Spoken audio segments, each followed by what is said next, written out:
Back with you once again for No Sleep Teal here on the Reier on YouTube channel. Travis Reier alongside Evan Reier. Evan, it's kind of been rinse, wash, repeat, unfortunately, with these programs during the regular season. Another competitive loss, this time to a divisional opponent, as the Houston Texans complete the regular season sweep of the Jacksonville Jaguars last Sunday at Everbank Stadium. Not going to spend a whole lot of time on that. But obviously, the big news to come from last Sunday, Trevor Lawrence goes out with a concussion after a wicked hit. The decision has been made to shut Trevor Lawrence down for the remainder of the season. I know you were a proponent of this even before last Sunday. It makes a lot of sense now, especially after this latest setback.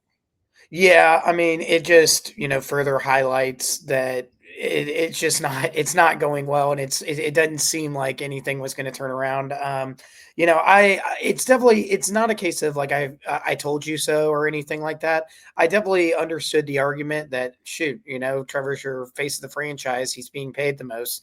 If he's healthy, he should be playing. But it just stinks how that works. Where he does try to get back out there. They try to see if they can get him going, and then something like this happens.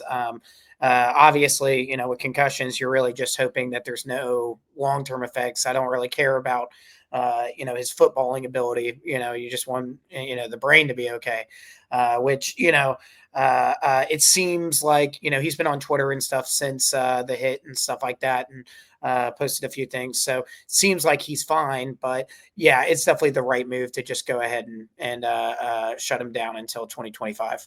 Big opportunity obviously continues for Mac Jones as it relates to his personal future for 2025 and beyond. I will say this for Mac, I thought he did get into a bit of a rhythm there.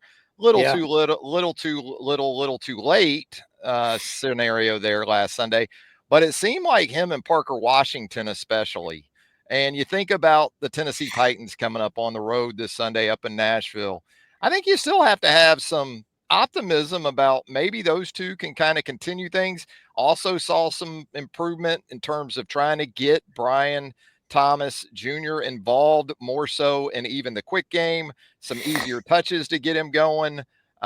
Still working him down the field with some success, not always hitting him as much as you would like to on some of those plays, Evan. But, for all the gloom and doom right now, and it's certainly justified with a 2-10 team, this stretch coming up, it's what the closing five. So we talked about it for so long that if you could just get to this point in the season, early December, second weekend in December, and be in one piece, you'd have a shot to really make some hay. Now, as we've also talked about, Tennessee Titans are kind of looking at the Jaguars right now and thinking that.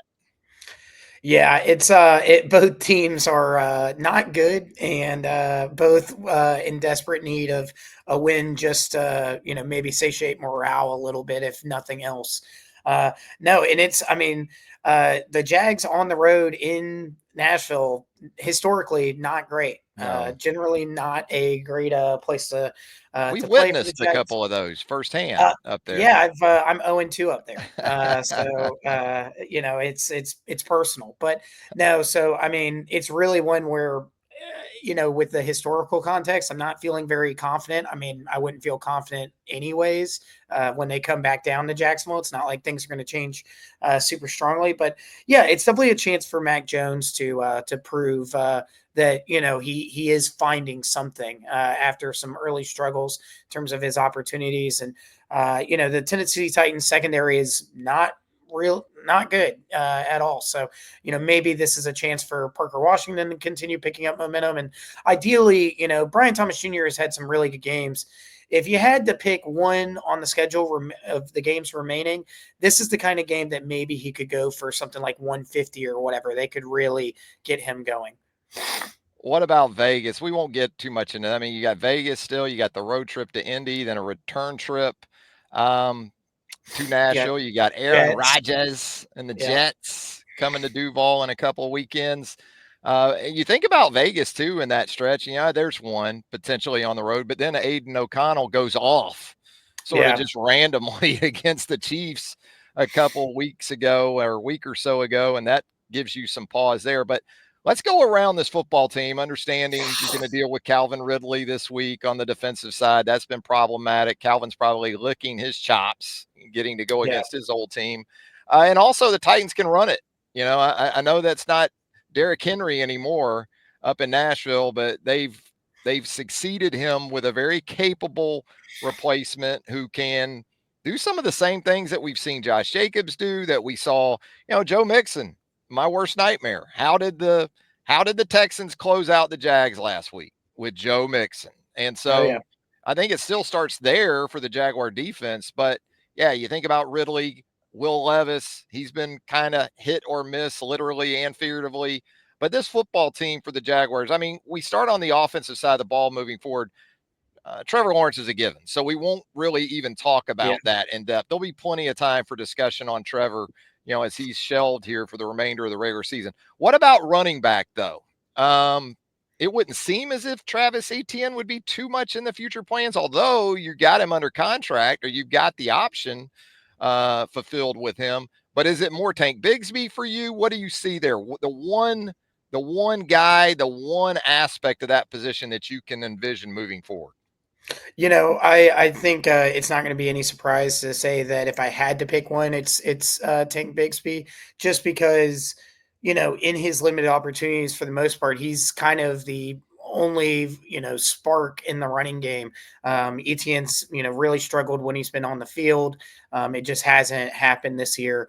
Obviously Etienne will probably stick around. I guess maybe they could trade him, but really Bigsby is the guy that I feel like you're still looking to amplify his role, whereas Travis Etienne's role seems to be minimizing. So I think you got to go with Bigsby. Yeah, I think it's Bigsby too. I just wish the complimentary aspect of it was more along the lines that you would think it would be. You would Yeah. think that ETN and Bigsby would be a really nice mix. And maybe if it is in place a year from now, it becomes more of that. Maybe Travis gets his mojo back a little bit because it's been gone due in part to injuries, as we know this season. What about the receiver positions? We'll combine tight end with this too. When you think about obviously Brenton Strange emerging there at that position to go along with Evan Ingram, but then at wide receiver, you totally expect this thing to be built around BTJ in the coming years. But next guy's up, Parker Washington, as we talked about earlier, and how that could impact Christian Kirk if it hasn't already. Yeah, I mean, it really feels like the Jags will not have Christian Kirk on the roster next year. I mean, the way that they built that contract is kind of really set up for them to get out, after this season with basically, little to no dead money. So Parker Washington definitely feels like, again, kind of like Bixby, where it's, as we've seen, more and more opportunities. There's definitely been games both last year and this year that I wouldn't say shined, but flashed, showed that this is a guy that, definitely can do something. And, the idea of, we've talked about it all, since we drafted Brian Thomas Jr., that absolutely, expands the field for this team. And sets up stuff underneath. Parker Washington is a guy that clearly benefits from having someone like BTJ. I think it's a natural combo to really start with them. And then also, yeah, Brenton Strange, again, a guy with an expanding role, not a minimizing one. I wouldn't be surprised if Evan Ingram is still around next year, but it's kind of, again, an off year for a lot of dudes, including Evan. Yeah, I think offensively it kind of depends on who's around calling plays and Yeah. coordinating things too, and what your approach is in general. We talked about it before, maybe going to more of a thump on offense and under center, pound the rock a little bit more, but that's going to require some work on that offensive line, which has been a reoccurring theme for more than a few years now, where the Jacksonville Jaguars are concerned. Not the worst offensive line in the NFL right now, I would go as far as to say, but Anton Harrison is a part of this thing moving forward. Now we know Walker Little is a Yeah. part of it for at least a couple of 3 more years.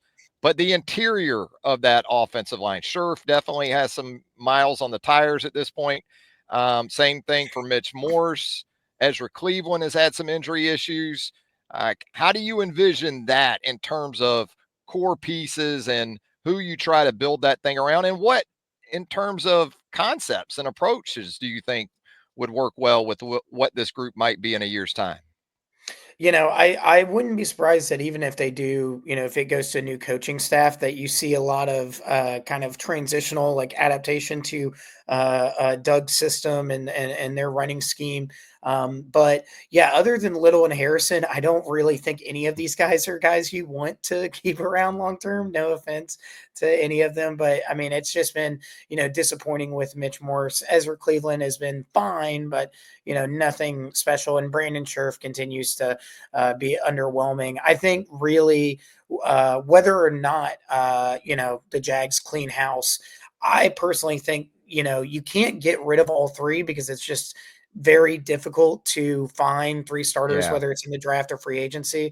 I think you keep one and then you attack the draft, maybe the second round pick for an interior lineman, and then you go sign someone else in free agency, and then you really the guys that continue to stick around are Blake Hansen, Luke Fortner, and Cooper Hodges. I mean, I think that's the only part of that group that you're really looking at long term. And even then, how much have they shown you that they need to be here, in 2-3 years, whatever the timeline is. So Yeah. yeah, go ahead. I think Cooper Hodges, obviously was a guy that they wanted to keep around, but now you're talking about two significant injuries in 2 Yeah, years. yeah, it's I really envision tough. Ezra Cleveland still being around Yeah, in 2025, but I agree with you, Scherf. Morse, we'll kind of have to wait and see how that plays out. I'll tell you what, we'll do the defensive side next week here that on sounds No good to me. Sleep Teal. We're keeping it short and sweet on this Friday edition as the Jaguars prepare to travel to Nashville. So, what's the confidence level as we get out of here, Evan, for Sunday up there? I know both of us have been traumatized at that venue in the past. Now, that had more to do with number 22, and even Marcus Mariota one year lit up the Yeah, Jags when we were up there. 90-yard rushing Oh, touchdown or whatever it geez. was. That was pretty rough. But look, it's a winnable game for the Jags. Even Yeah, with Mac absolutely. Jones at quarterback, if you can get some carryover from that offense and some of that, I think you got a chance to win it. I'll tell you this too. Special teams haven't been special for the Titans Titans. this year. So maybe that's an area where you can make some hay. I thought it was interesting that the Jags did bring in a punter for the practice squad this week. So we'll have to see, exactly how that plays out with the team MVP, as we have referred to number 9 there. So Logan Yeah. Cook. I feel decently confident. I'm not going to pick the Jags. I'm not going to go that far. But I think once again, it'll be a competitive football game, like most of them are in this league. And we'll just have to see how the final 8 or 9 minutes go. I think this is definitely a game that could get really wacky. This has kind of the like a clown show kind of game going on where you might see a lot of turnovers, you might see Hijinks might have some hijinks, hijinks. Wow. shenanigans. Nice. Um, Love but shenanigans. no, like I really do think like blocked punt, that kind of, it just Yeah. has all that kind of stuff written on it. It's also one, both these secondaries stink. So like Will Levis, he's a gunslinger. He's going to take some shots. Calvin Ridley, like you said, it's a prove it revenge game, whatever you want to Revenge call it. game. And then with Mac Jones, like he's also not going to be afraid to take shots against his No. secondary. So I wouldn't be surprised if we get like a very high scoring game, like something maybe that people aren't expecting, considering these offenses have also not been especially great. So yeah, I think it'll be competitive. Unfortunately, yeah, I can't pick the Jags in confidence right now, but maybe something like 35-31, even like a really high score. Wow. Like I genuinely think it's a race to 30 probably in this game. I think at least one team will hit that number.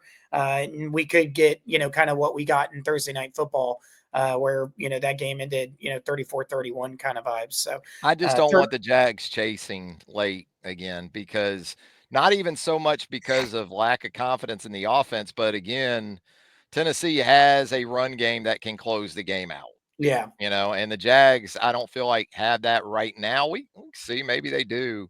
But right now, too, the Titans have two war daddies on the interior of that defensive line, and Jeffrey Simmons and Sweat, Yeah. the draft pick. So that gives me even less confidence where the Jags run game is concerned this week. No, this definitely this feels like a game that's going to require a lot of screens, motion, like different little stuff, which the Jags, have clearly been trying to do, not to great success. But yeah, it's I can't imagine that that ETN and Bigsby are going to have a fun day trying to deal with that. But yeah, you never know. Maybe a little Motor City magic. And by the way, Yeah, you can't spell magic without Mac, without that it's true. MAC. It's So, true. I want yeah. him to do it. Let's see it, Mac.